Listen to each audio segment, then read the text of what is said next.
안녕하세요. 매일 성경통독 묵상을 통한 은혜 나누기의 정순옥입니다. 오늘의 제목은 양지를 선택한 마리아입니다. 오늘 성경 본문의 배경은 요한복음 12장입니다. 요한복음 12장 3절에 마리아는 지극히 비싼 향유, 곧 순전한 나드 한 그릇을 가져다가 예수의 발에 붓고 자기 머리털로 그의 발을 씻으니 향유 냄새가 집에 가득하더라. 두 아들을 둔 할머니가 있었습니다. 장남은 사업을 크게 성공했습니다. 넓은 집과 풍성한 식탁, 호화스러운 옷, 남부를 것이 없을 정도로 모든 것이 풍족했습니다. 둘째 아들은 조그만한 구멍가게를 하고 있었습니다. 먹고 살기가 빠듯해 항상 정신이 없었습니다. 더구나 자녀들이 많아서 생활은 더욱 어려웠습니다.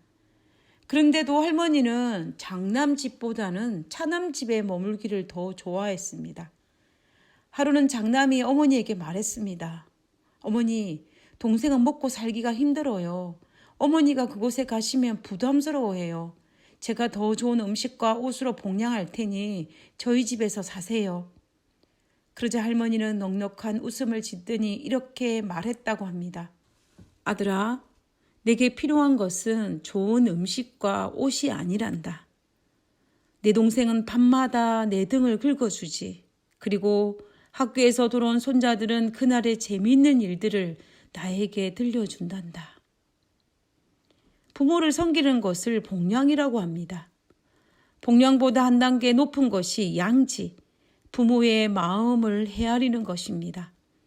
장남이 어머니를 봉양했다면 차남은 양지, 부모의 마음을 헤아리는 양지를 실천한 것입니다. 예수님이 돌아가시기 6일 전 토요일 저녁에 시몬의 집에서 잔치가 베풀어졌습니다. 이 잔치의 목적은 요한복음 12장 2절에서 예수를 위하여 잔치할세라고 밝히고 있습니다. 결국 시몬이 예수님을 위해서 특별한 잔치를 배설한 것입니다. 이 잔치에는 죽었다가 살아난 나사로를 비롯한 많은 사람이 초대되었고 음식 잘하는 마르다로 인해 음식 냄새가 온 집안에 가득하게 한껏 흥이 고조되는 잔치 분위기였습니다.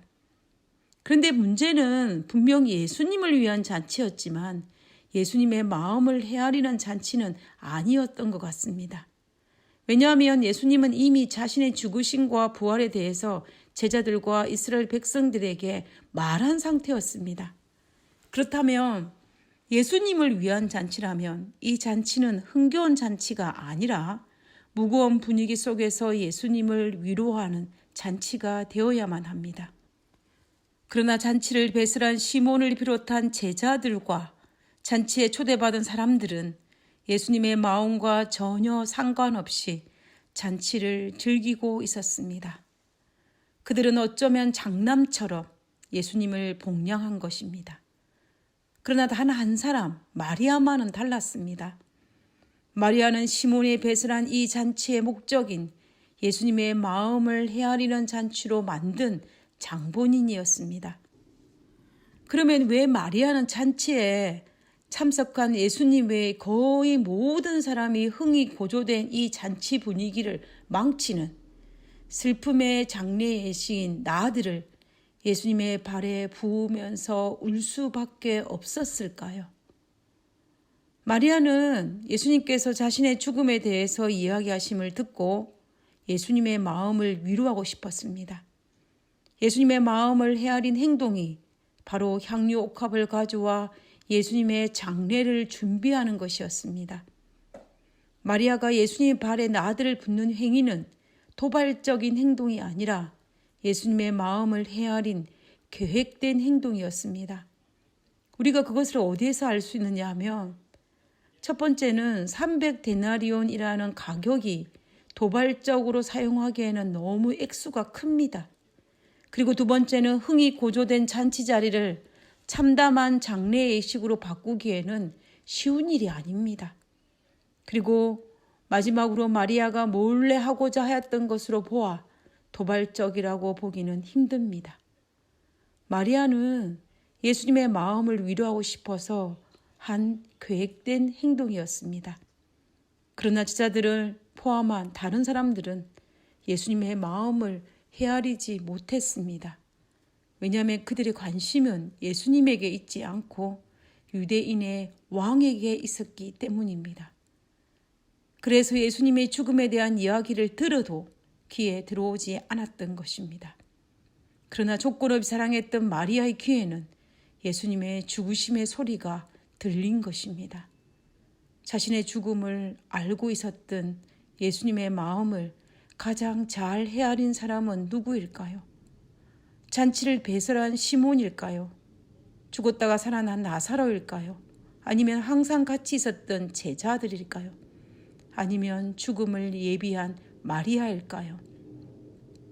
자녀들이 부모에게 하는 효도에 비유한다면 시몬과 나사로는 예수님을 복양했다면 마리아는 양지, 예수님의 마음을 헤아리는 효를 선택했음을 알 수가 있습니다. 부자가 된 아들 집에 있기보다는 가난하지만 자신의 마음을 헤아리는 작은 아들 집에 있기를 좋아했던 할머니처럼 우리 하나님도 당신의 마음을 헤아리는 사람의 마음 속에 거하시기를 좋아하실 것입니다. 그래서 마리아가 부럽습니다. 어떻게 그렇게 예수님의 마음을 잘 헤아릴 수 있었는지 말입니다.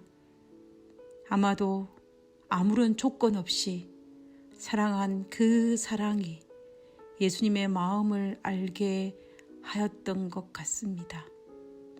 나는 오늘은 정말 아무런 조건 없이 예수님을 사랑하는 하루로 살고 싶습니다.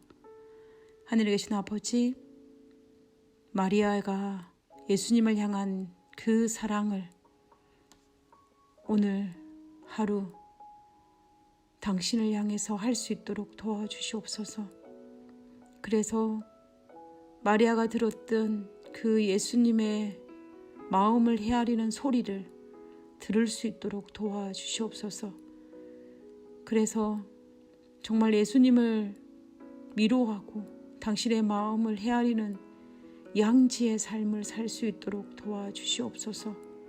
거룩하신 아버지, 오늘 하루 하나님과 함께하는 하루 되게 하여 주옵기를 예수님 이름으로 기도드렸습니다. 아멘.